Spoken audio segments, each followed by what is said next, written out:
প্রিয় সুধী, আসসালামু আলাইকুম। ভিডিও দেখার আগে বলে ফেলুন সুবহান আল্লাহ। সুবহান আল্লাহ বলবেন এই কারণ সৌদি আরব রিয়াদে সর্বপ্রথম যে খেজুরগুলো পাকে সেটাই হচ্ছে আমার মাদ্রাতে। সুবহান আল্লাহ।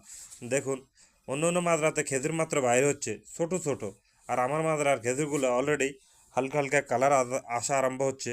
এগুলো এখন ফেঁকে যাবে, 1 মাসের ভিতরে পূর্ণাঙ্গ খাওয়ার উপযুক্ত হয়ে যাবে।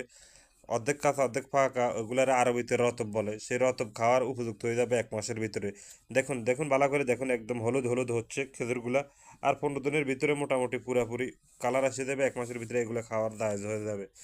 তো দর্শক, এরকম একটা আনকমন ভিডিও দেখলেন জীবনে, যে সৌদি আরব শহরে, রিয়াদ শহরে যে সর্বপ্রথম খেজুরগুলো পাকে ওই খেজুরগুলোর ভিডিওটা দেখলেন।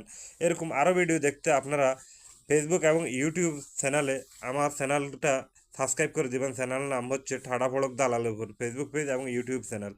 ধন্যবাদ, সবাই ভালো থাকবেন।